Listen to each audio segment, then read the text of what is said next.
Laya's heart pounded as her emergency pod tore through the dense atmosphere of Narath Prime. She slammed through layers of canopy, the world outside a blur of green, black, and flashes of metal.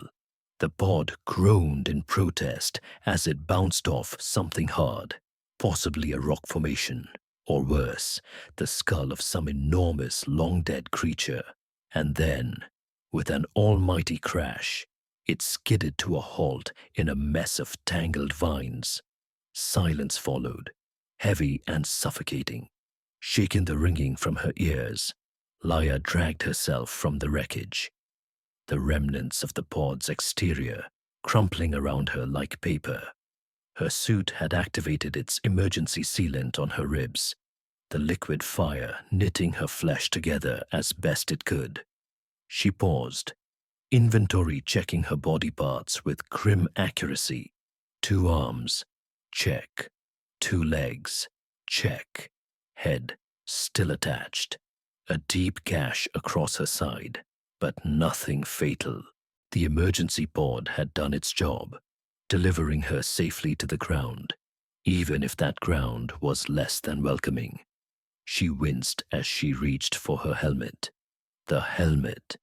The one thing that had to be intact. It had been her custom modification, engineered for survival. Enhanced HUD, environmental sensors, communications array, and the translation software she'd spent 3 months' salary on. But when the pod had crashed, it had been torn from her head. Her fingers trembled as she spotted it. Thank every deity humanity had ever invented. It was still there, cracked but functional. She quickly slipped it on, the HUD flickering to life. Diagnostics ran, 83% functionality.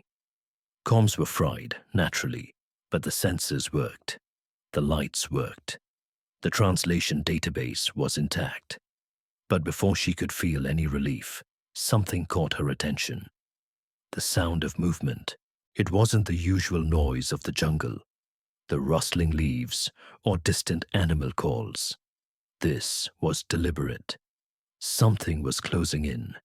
Laya's pulse quickened as she scanned the jungle through her helmet's enhanced sensors. 3 signatures appeared on the display, small, relatively speaking, closing in fast. She froze, the hairs on her neck prickling. Her hand instinctively reached for the plasma torch hanging at her side, designed to cut through metal, but possibly more useful as a deterrent against whatever alien predator might be lurking in the jungle. The sounds of the underbrush grew louder, more deliberate. The signatures were closing in from different angles, as if coordinated. A low rumble vibrated through the ground, like something large, moving with purpose. Then, out of the dense foliage, they emerged, 3 Orinth cubs, their bioluminescent fur rippling through shades of blue and green, flickering like the light of a dying star.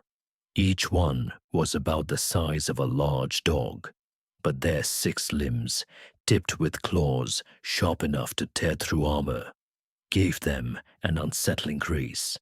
Laya's breath hitched. She knew about the Orinth, apex predators with 6 limbs and iridescent fur. They were deadly, territorial, and feared by most species. But these were cubs, and as they moved toward her with a strange, slow precision, she saw something in their eyes, curiosity, not aggression. The largest cub, a dark-furred one with 4 eyes arranged in a diamond pattern, approached first. Its fur flickered between blue and yellow, a sign of caution mixed with curiosity.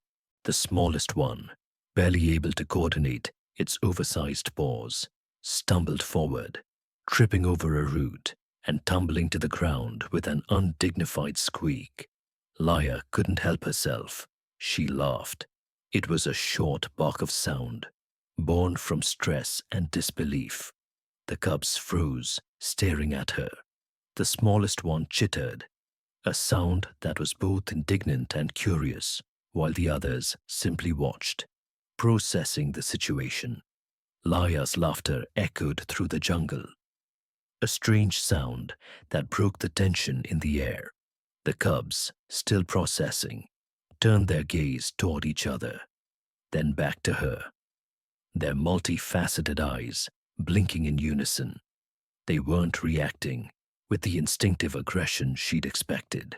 No hissing or snapping of claws, but curiosity and perhaps confusion clouded their expressions. The smallest cub, who had tripped, cautiously rose and padded closer, sniffing the air around her legs, its fur flashing a mix of colors: curiosity, caution, and a trace of uncertainty. Laya slowly extended her hand, offering the smallest cub a ration bar, the emergency kind that she knew could sustain most carbon-based life forms. It wasn't much, but it was a chance.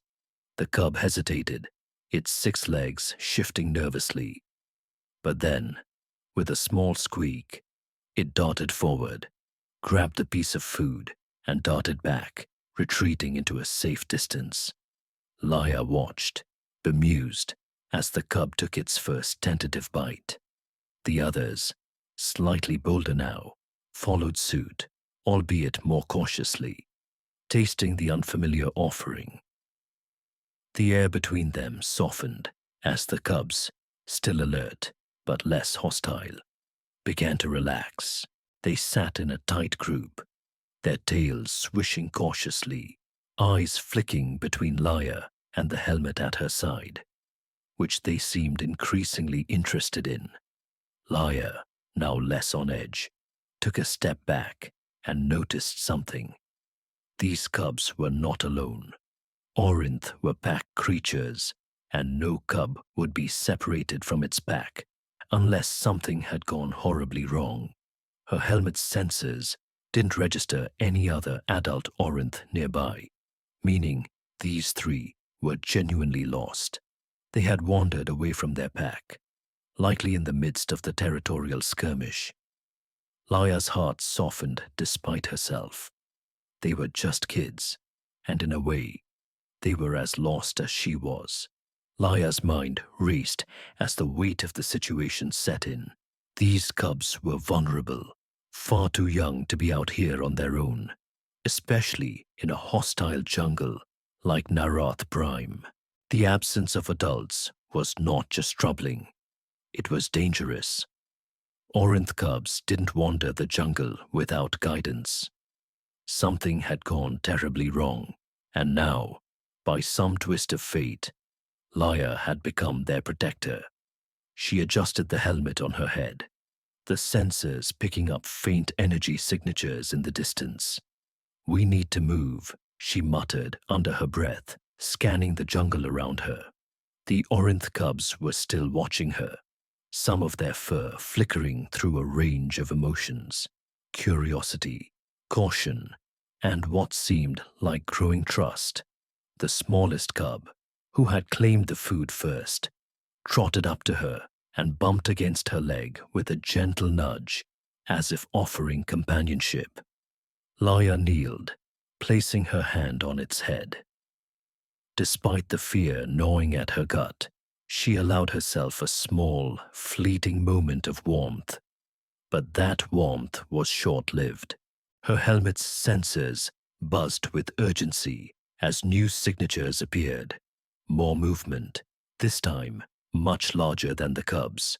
The sound of heavy footfalls echoed through the jungle, shaking the ground beneath her.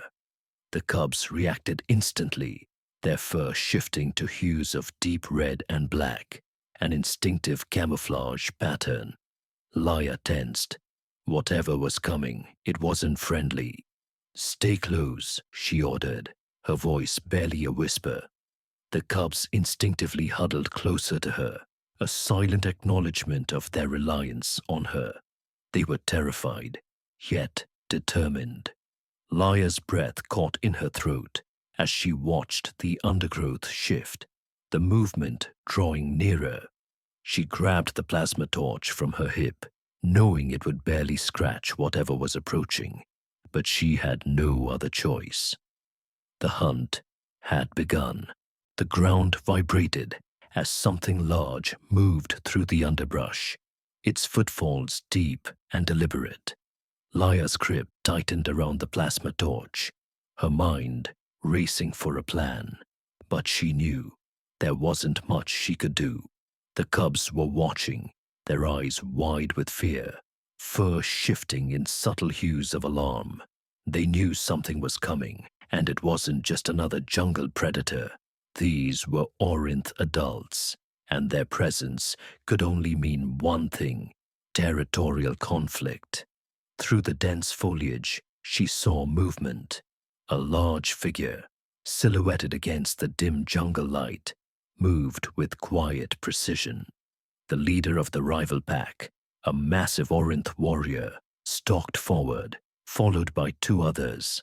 The adults were armed with their natural weapons, 6 limbs tipped with razor-sharp claws and bioluminescent fur that flickered in battle patterns. They were here for one thing: to eliminate competition. Laya's blood ran cold as she realized they were hunting for the cubs, but not to rescue them. They were here to silence them, to ensure they didn't return to their pack. The cubs, terrified, instinctively pressed closer to Laya, but she held them back, her mind whirling. There was no way she could fight them. Even with the plasma torch, she was outmatched. They were massive, battle-hardened predators, and she was a human engineer stranded on a hostile world. Then, to her shock, the cubs did something she hadn't expected. They didn't cower. The largest cub, the one with the darker fur, stepped forward, his posture shifting to something that resembled a challenge. He emitted a low rumbling growl, a sound that carried through the air, reverberating with authority. It wasn't just a sign of fear, it was a defiant statement.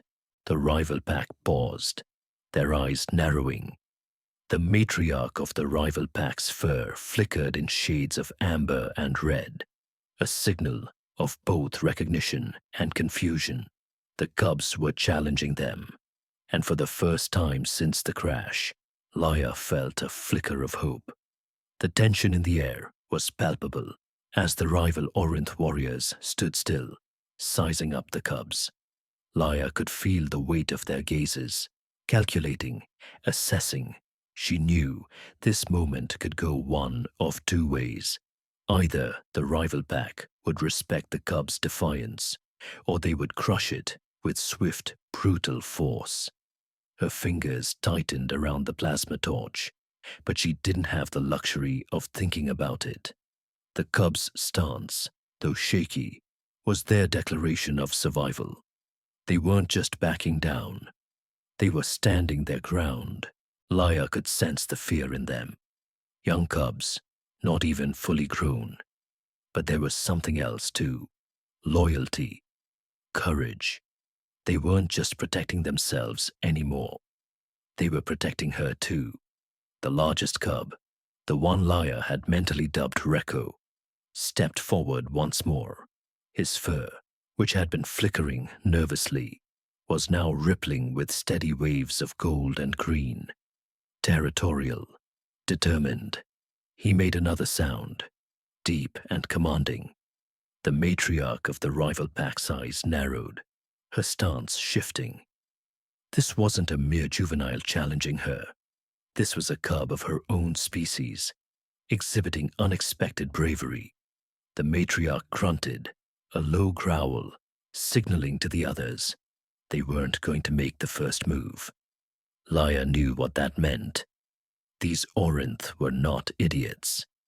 They were calculating, just like the cubs, watching for any sign of weakness. Rico didn't hesitate. He turned to Laya, his 4 eyes locking onto hers, signaling a moment of trust. Without a second thought, Laya pulled her helmet off and threw it on the ground between them. The act wasn't just symbolic. It was an offering, a challenge, a mark of solidarity. She wasn't just a human engineer anymore. She was one of them. Reko approached the helmet, nudging it with his paw. The rival pack stood still, unsure of how to respond. For a fleeting moment, Laya saw doubt in their eyes. She had no idea what would happen next, but one thing was clear. The cubs had bought them time. Time they desperately needed. The silence in the air stretched, taut with uncertainty. The rival Orinth pack hovered on the edge of a decision, and Laya's heart raced as she tried to anticipate their next move. The matriarch, massive and imposing, stepped forward, her fur rippling with an emotion Laya couldn't decipher. Her eyes, though fierce and calculating, lingered on the helmet that lay between the cubs and the adults, an object of strange reverence now. Then, in a surprising move, the matriarch spoke.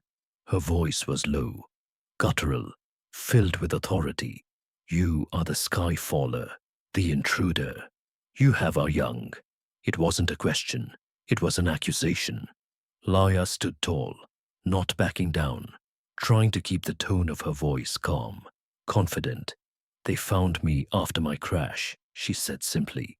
"We helped each other, survived together."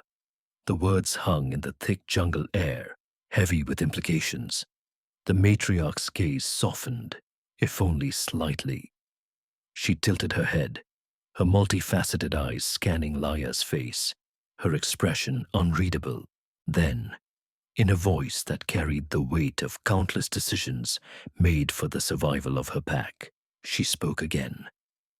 "You have kept them alive. You have kept them from harm. But you are not one of us." Laya nodded. She wasn't Orinth. She was human. But that didn't mean they couldn't work together. "I don't need to be one of you," she replied, her voice steady. "I just need a way off this planet." There was a long pause. The matriarch stared at her, the tension between them thick. Laya knew she was asking for something monumental, a shift in how the Orinth might view humans. And yet, against all reason, the matriarch's fur flickered from the dark red of suspicion to a softer orange, something that could be mistaken for agreement. "I will make you a deal," the matriarch said at last. "You help us find water." "We help you leave." Laya's heart skipped a beat. She'd just been offered the first real hope of escape, but the price would be steep. The weight of the matriarch's offer hung heavily in the air. Laya had no choice but to accept. The Orinth's need for water was dire. Without it, their pack would weaken, and the conflict between the two factions would escalate even further. Laya's engineer mind kicked into high gear, calculating the logistics of how she could make the most of this opportunity.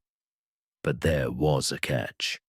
If she was going to help them, she had to teach the cubs something crucial: the discipline of guard duty. As Laya began her boot camp for the cubs, the first lesson was simple: awareness. She walked them through the boundaries of the temporary camp, showing them the weak points in their defenses, the ways the jungle could conceal an enemy. The cubs, full of boundless energy and instinct, tried to absorb every piece of information, but it was clear they weren't accustomed to organized structure. They darted around her, trying to replicate her movements, but their youthful enthusiasm was often chaotic. Laya, undeterred, continued teaching them how to use their senses beyond mere survival, how to recognize danger before it was too late.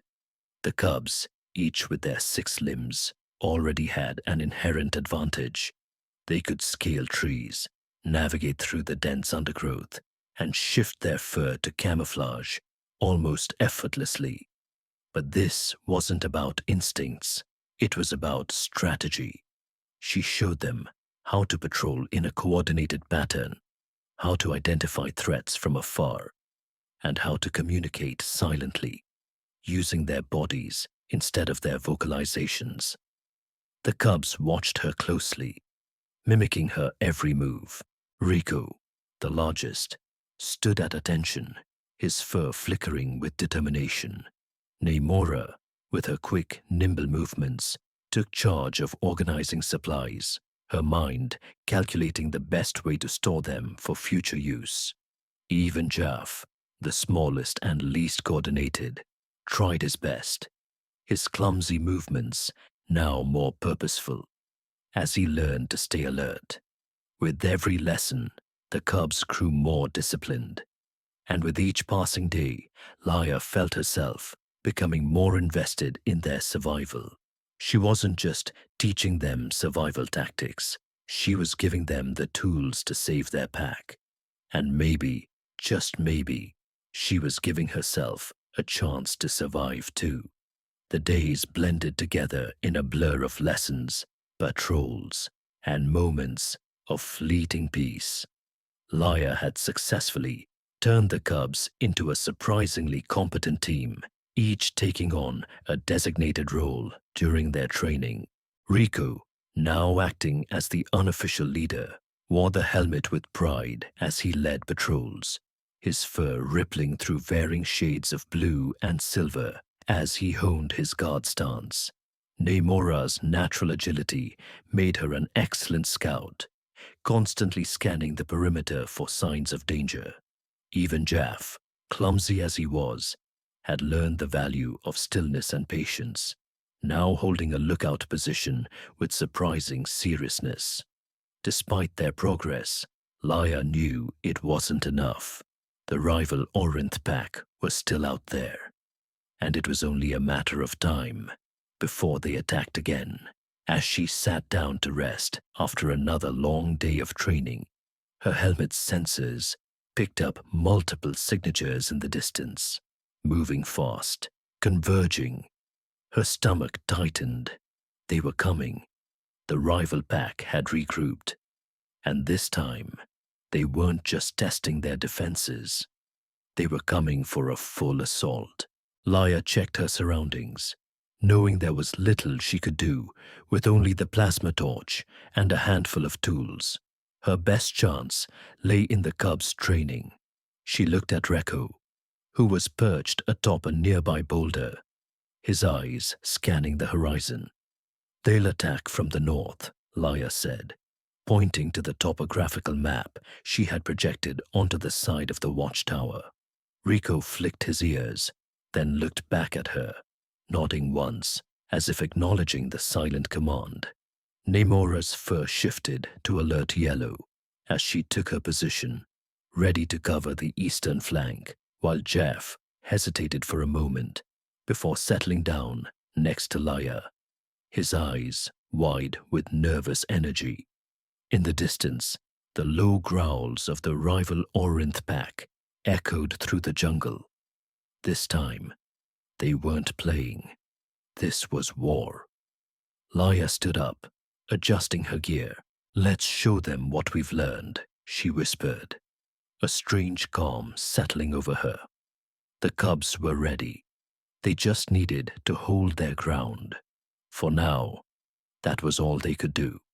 The first attack came with the dawn. The jungle seemed to hold its breath as Laia and the cubs braced themselves for the incoming assault. The rival Orinth pack had split into two groups, one aiming for the main defense at the watchtower's primary entrance, the other attempting to flank them from the east and west.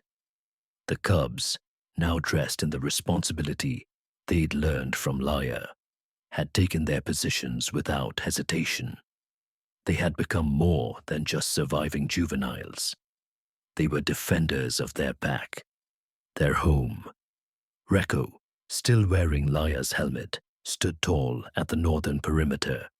His fur, once flickering with uncertainty, now shimmered with shades of steely resolve. He scanned the jungle, every muscle coiled for action. Namora, positioned to the east, was a blur of movement, her body low and ready, eyes scanning every shadow. Jaff, on the other hand, nervously paced near Laya, his claws tapping the ground anxiously, but his posture remained firm. They were a team, ready for what was coming. Laya's mind raced as the first sounds of battle broke the stillness.